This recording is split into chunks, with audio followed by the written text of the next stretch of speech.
I don't myself see how a 2% wealth tax fixes any of that. Okay, I'm not saying that's not a problem. It is a problem. Put yourself back in my shoes, 2011. Yeah. You're trying to work out why the economy is weak. A bunch of rich people will just leave the UK. Presumably your view is let them leave the UK. No.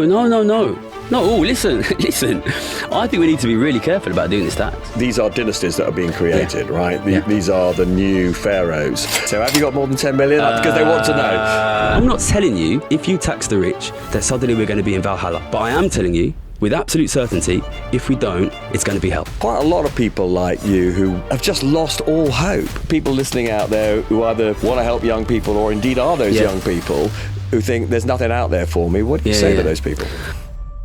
This episode is brought to you by Octopus Energy. Greg Jackson, the CEO, is with us now. Greg, I want you to look into your crystal ball and tell me, what's your vision in terms of, let's say, 10 years for how the average UK house will be powered? As we build out more and more renewables on the grid, the underlying electricity system is much more volatile. And that means that people who've got their own solar panels and their own batteries can help balance the grid. And cars are going to be doing that as well.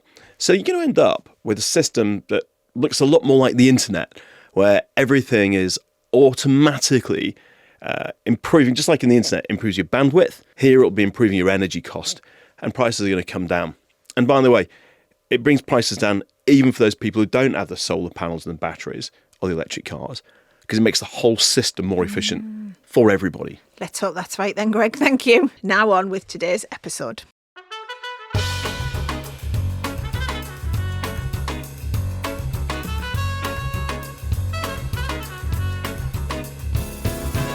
Hello and welcome to The Rest is Money with me, Robert Peston. And with me, Steph McGovern. And back with us, Gary Stevenson, who is the economist campaigning to stop wealth inequality. He told us last time about how this became his obsession after a very successful career in the city, making loads of money, and also in the academic world as well, studying economics. Now, though, we need to get to the nuts and bolts of his wealth tax and whether it will work or not. Just a little warning for you, though. What's about to follow contains some strongly argued points, which some of you may find distressing.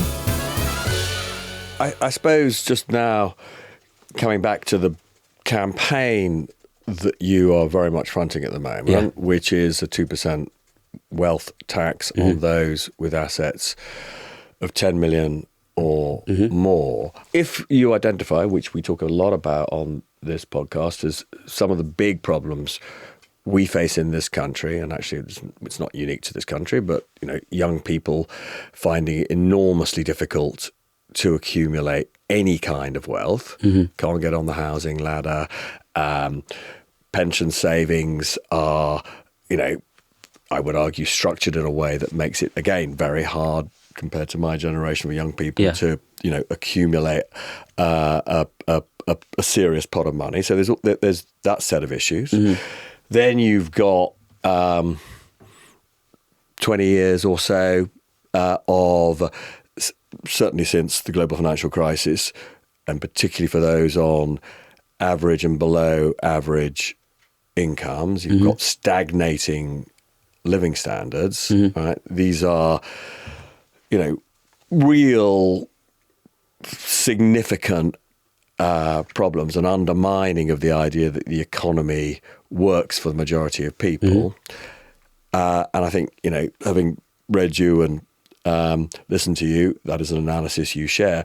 The bit where I'm not 100% convinced by you is I struggle to see the transmission mechanism between a 2% wealth tax on those with 10 million quid or more and helping young people save more, get on the housing ladder, essentially, changing the structure of employment in this country so that, people are paid much, a salary or an income much more closely related to the value of what they're producing rather than, what the employer can get away with. Yeah, so let's get into the transmission mechanism. I think that the primary thing to understand here is this increase in wealth inequality, it starts in the 80s, essentially, when we until the 80s or the late 70s perhaps, we have these very high rates of tax on richer people. And what this does is it prevents rich people from accumulating large amounts of passive income. Thatcher and Reagan come in, they get rid of these taxes, and suddenly what you have is rich people generating very large amounts of passive income. It's important to recognise that when someone's very rich, the passive income is very high. So if you are a billionaire, if you're the country's poorest billionaire, £1 billion, conservatively making 5%, Bassem Hyde in the documentary says you won't take less than 15. If you're making 5% on £1 billion, you're making £50 million a year. So one billionaire is making about £1 million, maybe £2 or $3 million a week, passive income. Before Thatcher, we're taxing that at high rates. But then we stopped taxing that. So suddenly you've got these guys making £2-3 million a week passive income. Let me give you a thought experiment. Imagine you're making £3 million a week passive income, Robert. Perhaps you are. I don't know. How much? He wishes. How much? Not today. How much money would you spend in an average week if you're passive? No. Obviously, we've talked a lot about the marginal propensity to Yeah. consume, and obviously, when you boost the incomes, of people on lower incomes, they tend to spend more, and it's better for the economy. No, And but of it's not about the poor. It's about the rich. If you allow the rich to have Yeah, passive of course. incomes of And £3 those million, people, I don't know. what they will do is they will. I don't, in any sense, dismiss the problem that when you have more and more people with wealth, they hoard, they don't spend. And they don't just hoard, they buy. dead. They buy, Robert. It's not about dead, it's they buy. They buy, they increase, they buy. Sure. And they increase their asset ownership. Listen, in the last 20, 30 years... None of this analysis I disagree with, right? Yeah. On the other hand, I don't myself see how a 2% wealth tax fixes any of that. Okay, I'm not saying that's not a problem. It is a problem. Put yourself back in my shoes, 2011. Yeah. You're trying to work out why the economy is weak, okay? The theory is low interest rates and high government deficits and quantitative easing are supposed to get people spending, and for 3 years that has failed. And you want to understand, why are people not spending? So I had the radical idea of asking people, why do you not spend more? If you've never done it, I strongly recommend it, okay? I suspect Steph knows what the answer to this is going to be, right? If you go and ask people, why do you not spend more money? They're going to say, what on earth are you talking about? I spend everything that comes in, all right? Yeah, totally. Yeah. Okay, and then listen. We agree I with didn't take that face value. I look into their financial position, okay? This is 2011. What I saw when I looked at the financial position of my friends and their families and my family around me was a group of people my age whose parents had regular jobs and owned property, and they themselves have degrees and will never own property. What you see there is the loss of asset ownership of the middle class. Now, it doesn't make sense to turn around to a family whose wealth is on a long-term trajectory from a positive number to zero and ask them, why do you not spend money? This is 2011. That's what's in my mind. Sure. Then I get called into a meeting by one of the top economists at Citibank, and he goes through the financial position of all of the world's major governments. Spain, Italy, Greece, Portugal, Ireland, but also the UK, Japan, US. What he says is, in every case, these governments are spending more than their incomes, they are accumulating debt, they are dissaving their assets. This is the exact same position that my friends and their families are in long term. The middle class, the working class, and the government cannot spend more money because they are aggressively dissaving their assets and going into debt in the long term. Who has the assets now and who is the debt to? If you want to understand why the economy is weak, you need to understand why the consumer cannot spend. But your 2% wealth tax isn't going to fix it. My only issue is not that any of your analysis is wrong. It is, I don't see the connection between the 2% wealth tax and fixing any of that. Do you think it matters whether ordinary people are ever able to accumulate wealth? Yes, of course. I've just said that repeatedly for the last 5 minutes. Do you think it is possible, simultaneously, for all of the wealth to be owned by the top 0.1% and other people to also own significant amounts of wealth? Look, the question of how... Robert, I'm just... No, hang on. You are the person... No, hang on. I want to see some systemic understanding. You are the person with the proposal for the 2% wealth tax. I may not actually disagree with having a wealth tax, but I'm asking you a very simple question, which you are not answering, which is, what is the connection between your wealth tax and making sure that those people who currently are dissaving and getting into debt improve their financial position? What is the get back where I started, what is the transmission mechanism between the wealth tax and helping all those people on low incomes who are becoming more indebted to restore their position so that they have decent lives? I'm getting excited. What is the connection? I'm getting excited because I feel like you're really learning. Listen. I hope I am going to learn. I'm just going to referee. But I'm not at the moment. If you allow all of the wealth to be accumulated by the very rich, then what you're doing is you're changing economic power. Okay, ordinary people, as you know, spend their money on goods and services. Wealthy people, as you know, spend their money on assets. So if we transfer the economic power from ordinary people to wealthy people, what you'll see is a big change in the relative price of assets relative to goods and services. And that's what we've seen in the last 20, 30 years. That will mean if inequality becomes very high, assets will become aggressively unaffordable to ordinary working people. And what you will see then is ordinary people will be incentivized to sell their assets. And just as we've seen, they will have no assets left and then they will not be able to spend any money. So I'm going to basically, essentially put to you the point that Dan Needle put to you, okay, right? All right. Where he has this row with you about the fact that you're not going to, you're not going to raise enough of this money because all these people are basically either going to leave the UK. But what I want to ask you is basically, because this is the only transmission mechanism, right, that I can see that would allow your wealth tax to have the economic impact that you want it to have. Because as far as I can see, the point of this wealth tax isn't actually to raise whether it's 15 billion or 24 billion. What I think you want is what they would call in the city a correction. What you want to see is the price of assets falling so they become affordable again. Is that your transmission mechanism, that if you start taxing assets like that, effectively they're going to be forced down in value, and in general is that what you're saying? I need to understand what is your transmission mechanism. I would like there to be an increase in the ratio of wages to asset prices. Right. Yeah, would you not? Yeah, so but what I'm asking you, are you agnostic between whether or not that is achieved initially? Yeah. Right, because here's the question, right? There are two ways you can increase that ratio, right?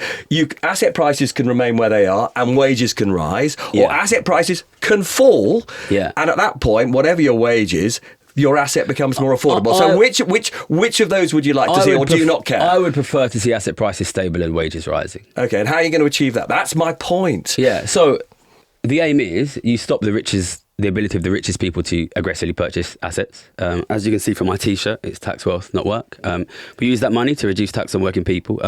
But one point which you bring up, which is totally correct, is that 2% is not enough to do that. Because, of course, billionaires make 5, 10, 15%. Yeah. It's so not why enough. only 2%? Because at the moment, we do not have the infrastructure to tax these people even if we wanted. So the situation we are in is the wealth of the country. And so I think it's important to recognise that these are real things, these houses and land and buildings, and is really quite rapidly being reallocated away from a broad middle class and away from a government towards a small super rich elite. At the moment, we do not actually have the capacity to tax them. And in fact, we're not even measuring how rich they are, which is kind of absurd. We need to fix that first. We need to build the capacity to be able to tax them if we want. I think the sensible thing to do, I know you had Gabriel Zucman on a few weeks ago, I think the sensible thing to do is to start with something moderate so you can see what the problems are, you can see what maybe the mistakes are. Regardless of what you might hear, I don't think of myself as a radical. I think it's really obvious that we need to have the ability to tax the richest people in society, especially when you recognise that they are increasingly owning a larger and larger share of national wealth. And I think you start with something moderate so that you can figure out what the problems are, so that you can build into it. But ultimately, you do need to tax them at much higher rates. 2% isn't enough. So I agree with you. I totally think we need to tax people more. I think, but come into it on a kind of micro level of, housing supply and things like that. If you're talking about if we tax rich people more, then they maybe sell assets and things come down in value.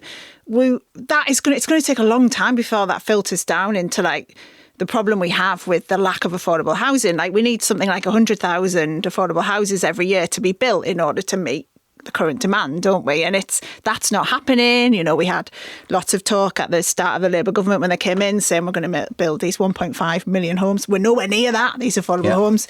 So what I am struggling with is not the kind of macro picture. I get all that. It's the more how can we solve the wealth, the service and access to inequality that we have? Is that going to come from this 24 billion that's raised from the 2% wealth tax? So because it's about distribution of that money as well. Because currently, for a long time, it's all been centred around Westminster. This is the reason.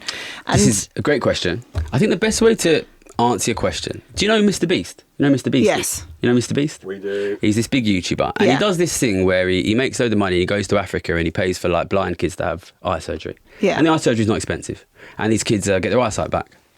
And when I watch that, maybe when you watch that, I think, why can't these kids afford to get eye surgery? Why don't they get eye surgery? It's not expensive. It's massive. Changed their life. Well, why don't kids in Africa get cheap eye surgery when they're blind? Can you answer that question? No. Because they're poor. Well, yes, apart from All that. right. Why don't ordinary English working people get good housing? Because they're poor. Listen, capitalism gives goods and services to people who have But there economic is- power. Oh. And listen, have you been to India? No, I haven't. Yeah, of course. Yeah, I've been to India. Yeah. It's an incredibly unequal country. It's growing quickly, building tons and tons of houses. I stayed in a luxury hotel in Mumbai. Outside the hotel, there was a family sleeping almost naked on these flattened cardboard boxes. And if I'm totally honest, not trying to be disrespectful, they looked to my untrained eye like they were about to die. And taxis came up and wealthy people came out and stepped over this family and went into the luxury hotel. Do you think we're going to fix that by building houses in India? Listen, the distribution matters. Listen, my grandma was born 100 years ago in this country, in this city, in London, which was at the time the richest city in the richest country in the history of the entire world. And 3 of her siblings died of tuberculosis, a preventable disease of poverty. You can grow as much as you like. You can build as much as you like. My grandma was born at the end of the fastest period of economic growth in the entirety of human history. And 3 of her siblings die of tuberculosis, a disease of poverty. And listen, I'm not telling you, if you tax the rich, that suddenly we're going to be in Valhalla. But I am telling you, with absolute certainty, if we don't, it's going to be hell. Yeah. Well, because the other thing that I noticed from watching your documentary and listening to you now is the emphasis you put on education. You know, you've mentioned several times there about which university you went to. There is a lot of people where, and I think this is a real societal problem. People who listen to this podcast will know I go on about this all the time. The fact that we put so much emphasis on university educations, and it feels like people like, you know, when you talk about the smartest people, and you're referring to people who went to university. Not always, but there's a lot of, particularly the young people I work with, those in NEETs and things like that, who didn't have the structure at home to be able to do well academically. Yeah. Like, they are smart, they are great at assessing risk, they are resilient, they're all these other things, but they're not going to necessarily get a university degree because they haven't fit the societal norm of being able to do these exams well, and the structure isn't there for them to do that. And they are left behind, essentially. They're often, the reason why we've got a growing number of NEETs is because this problem is getting bigger. We divide people at a young age. We decide they're smart or they're thick simply based on GCSEs, let's face it. And even earlier than that, you're told, because of all the different tests you do now. That's part of the problem too, isn't it? It's that social mobility issue. So, and, you know, I get the sense from you think clever people went to uni. No, trust me. You should read my book. No, listen, I know listen, I was that 2 you years do, at Oxford. It was drove me up the wall. I know drug dealers smarter than that. Yeah, well, that's what I mean. It's not just about the wealth tax. It's we have these structural problems in education where we do not analyse and work with and tell people what they have got. We constantly tell people what they haven't got. And we don't give hope or optimism or opportunity. No, and I totally agree with you. And I'm not standing here saying the whole problem is the wealth tax. I'm not. I think we need to stop thinking about the economy as if it's like some magic potion that we're going to find and fix everything. I think we need to start looking at the economy a little bit more like we think about like medicine. You know, like, you know, you got a problem with your lungs, you go to a lung doctor. You got a problem with your heart, you go to a heart doctor. You know what I mean? You got a problem with your eyes, you go to an eye doctor. Yeah. Listen, I'm the inequality doctor. I can tell you right now, if you don't deal with inequality, it's going to be a disaster. And it doesn't mean... It already is for loads of people. Like, I see those kids who can't even afford shower gel, who literally don't have any food apart from what they get at school. It's already a massive problem. Yeah, it doesn't mean that I don't think we need to deal with regional inequality. Of course we do. It doesn't mean that I don't think we need to build more houses. Of course we do. You know, what I think is interesting about people like Dan Needle is I've never once criticised his work. The guy never stops talking about me. You know what I mean? Why can we not accept that the economy has a variety of different problems and experts should be allowed to talk with and propose solutions for the problem in which they're expert? He just doesn't think you're going to raise anything like 24 It's not billion. about raising money. It's not about raising money. It's about stopping inequality from increasing and protecting the middle class and the working class and the government's ability to own wealth. And so when, you know, whether it's a Dan or, you know, many other people, particularly among your former colleagues, say, if you do this, a bunch of rich people will just leave the UK. Presumably your view is let them leave the UK. No. No, listen. I think we need to be really careful about doing this tax. One, I think there's risks. 100% there's risk. And I just wish I could come on like shows like this and talk to politicians. And, I spoke to Dan Needle and he says, he called me whatever, bloody poppycock or whatever he called me. He says that about a lot of people. It's not just you, by the way. And listen, Dan Needle's a tax expert, right? And I'm an inequality economics expert. Mm-hmm. And I'm not a tax expert. I've done a lot of research in the last few years. I've become quite knowledgeable about it. But, I haven't worked in it the amount of time that Dan has. And what I know is, my God, we better do something on this inequality. And we need to figure out how to do it. And I can't see any way to do it other than tax. And I think if you really want to actually move the dial on it, you have to be taxing wealth, not just income, because otherwise you don't hit the very rich. Gabriel Zuckman would have said the same thing. So it's really the only taxes that can really do that are wealth taxes or inheritance taxes, the only ones that really hit the stock of wealth. And I say that to Dan, and he says, oh, your proposed solution is, what was it, populist claptrap. And I was sad they didn't put this bit in the documentary, because what I said to him then was, help me. Help me. You're the guy on tax. I'm the guy on inequality. I understand inequality. Well, he listens to our podcast, so maybe he'll listen to you and he'll come and talk to you. But and I've never opposed any of Dan's proposed solutions on tax because I think they're good. Mm-hmm. But they are not going to deal with top 1%. Yeah, I know he wants to equalise income tax and capital gains. Probably a good change, but it doesn't affect the richest because that is a tax applied on sale and the richest never sell.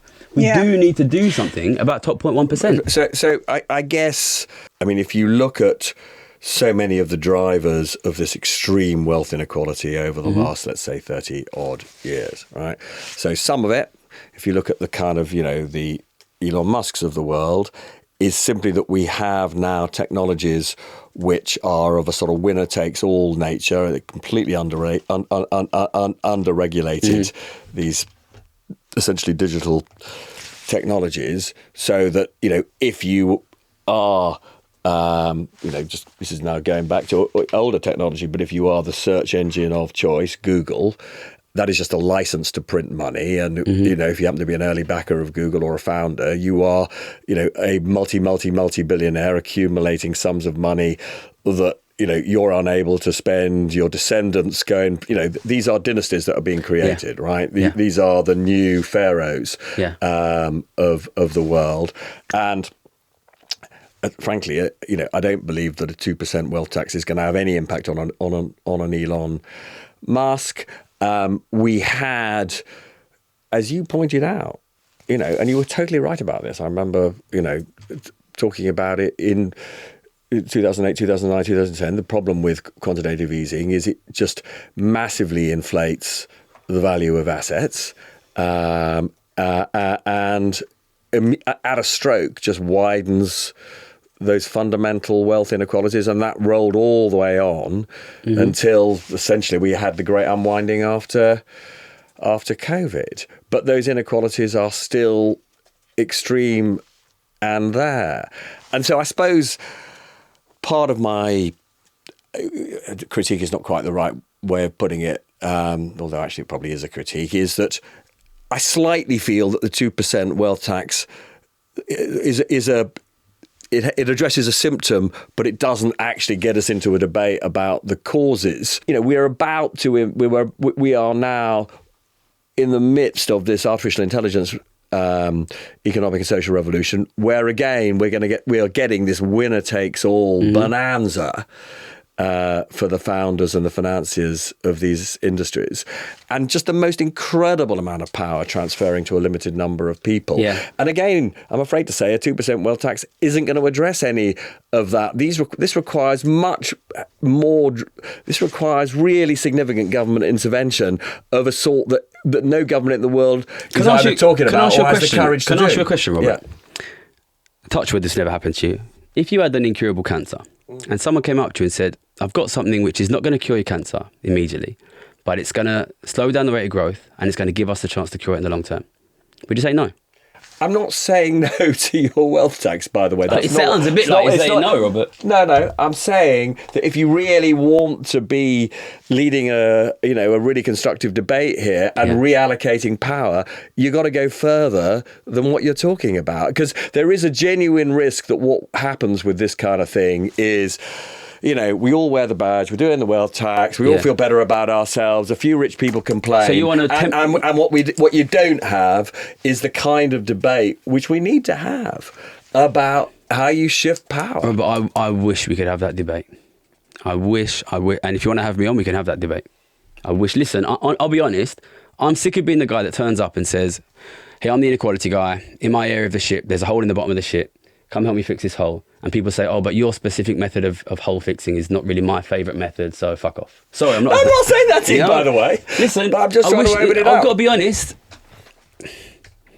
If you want to have that debate, I'm here. If you want to have a proper, sensible, intelligent debate, I'm here. I've been thinking about these things for 12 years, Robert. Right, let's bring things down a sec, have a quick break. We'll be back with you in a couple of minutes. This episode is brought to you by Vanguard. Look, if you're listening to a podcast about finances, you likely already know that your money could be working harder. But we know it can feel overwhelming knowing where to get started, and even dipping your toe into investing can make you feel out of your depth. It's a mindset that's pretty hard to shake without the right guidance. You might even find yourself wishing you could just get the pros to invest your money for you. Well, you can. With their managed ISA, Vanguard's experts do the hard work for you. They'll match you to an investment plan that feels right for you, and they'll handle the rest. No second guessing, just smart professional management. So stop wondering how to start investing and start making your money work harder. Search Vanguard Managed ISA to find out more. When investing, your capital is at risk. Tax rules apply. So again, this sounds like I'm making it all about me. I'm not trying to, but as someone who grew up in the Northeast, we need it. But somebody also as a woman, like there is a huge gender disparity here as well. And I noticed that in your documentary, everyone you talk to who's rich, apart from one person, is a man, and the only one who says they're for your wealth tax, a rich woman. And it's like Julia Davis, she's great. Yeah. And it's so I'm not saying, but that's fair to say that's probably it's majority men. And then I'm watching two men fighting here over it as well. You get in there, Steph. But there is. How do we tackle that as well? Like I'd just be dead interested to know what you think about how do we, as someone who's like me, being in the media and political bubble as well as being in business and everything else and coming from where we come from. How does that power dynamic change? Okay, we've got your wealth tax, but how do we change that as well? I am incredibly passionate about representation in all dimensions. Totally. Obviously, I'm a working class man, but I recognise that we don't have enough voices from the north. We don't have enough women in this space. We don't have enough people who are non-white in this space talking about these things. We need more of them. We need more of that. And one thing which people don't realise that I do is I spend a lot of time trying to support and grow other up and coming influencers. Listen, so you probably know, I did my undergrad, went to the city, then I left and I was 2 years at Oxford, and I found it incredibly frustrating. Incredibly So you're doing your bit, but my question is, how do you change that in society? So you've got great ideas on inequality in terms of wealth, but how do we change that inequality in terms of power? And can I just pick up what you started? Yeah. Because both of us, in different ways, I've got a charity which is all about helping underprivileged kids in state schools become more ambitious. We do it through getting inspirational people like you going talking comprehensives, and also we give work experience to these people.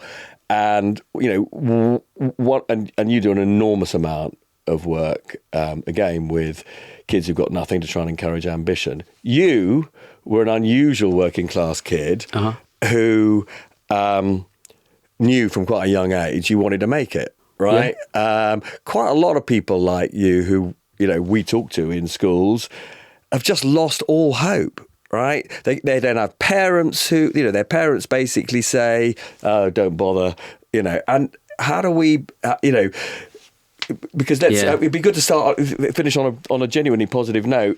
Yeah. What is it, when you think about your own life story? Yeah.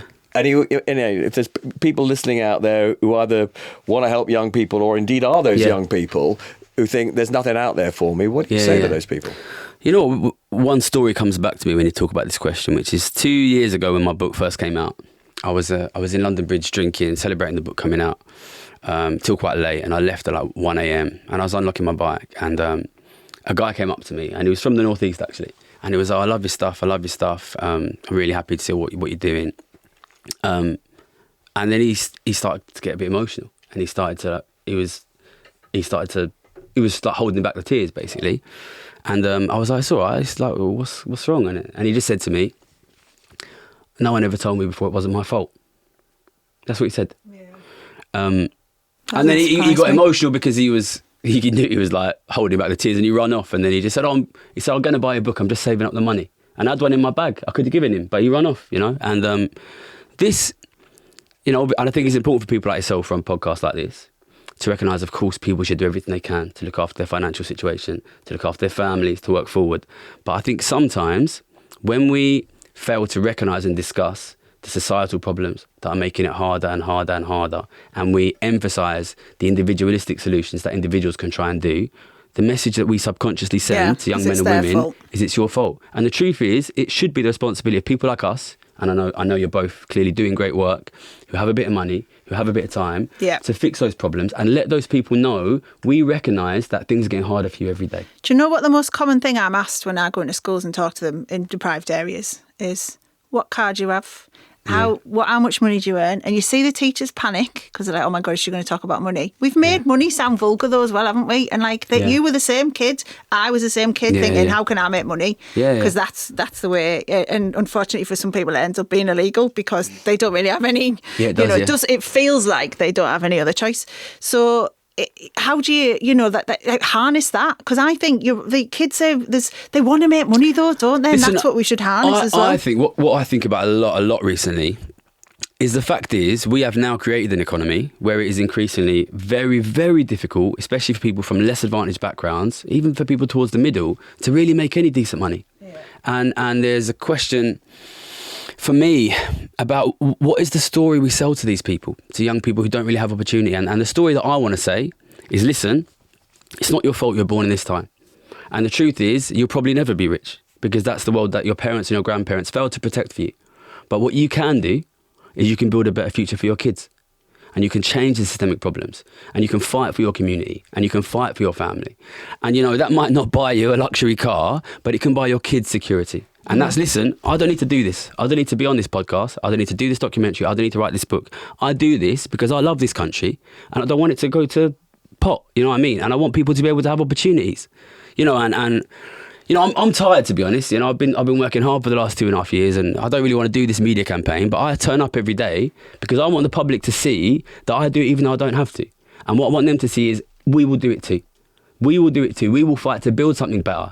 And maybe you'll never be rich, but you can build dignity for your children. When I told people, I was coming on to talk to you, Gary, and they know about you. They said, well, has he got more than 10 million? So have you got more than 10 million? Because they want to know. I don't have a spreadsheet, but probably not. Okay. Yeah. Okay. Don't believe the rumours on the internet that say I'm a billionaire. I was a good trader. Let me ask you a quick question on rumours. Are you doing anything with Andy Burnham then? I can neither confirm nor deny that. Oh, that sounds like a yes. Listen, look, I'm not here to be a YouTuber. I do want to change things. If Andy Burnham or anyone close to him wants to work with me, I know sometimes the way I speak, people think it's disrespectful. Being a politician is not an easy job. I want to make things better. I want to work with them. So, if he's listening, reach out to us, or even his people. But you haven't spoken to him yet? I've not met him personally, no. But you don't have to have met him. Have you talked to him? No. Andy Burnham personally I've not met, no. But other people in the government then? Have you talked to others? Oh, yeah, Apart from just doing interviews, have you ever No, I go into Parliament and I email MPs, I think if I wasn't, I wouldn't be serious. Yeah. I'm not just trying to be famous out here. I want to change things. Really enjoyed talking to you. And we are going to come back and address some of the other related issues, aren't I you? look forward to it. I look forward to seeing you again. Thanks for your time. Thank you, Gary. Cheers. Thank you so much. That was terrific.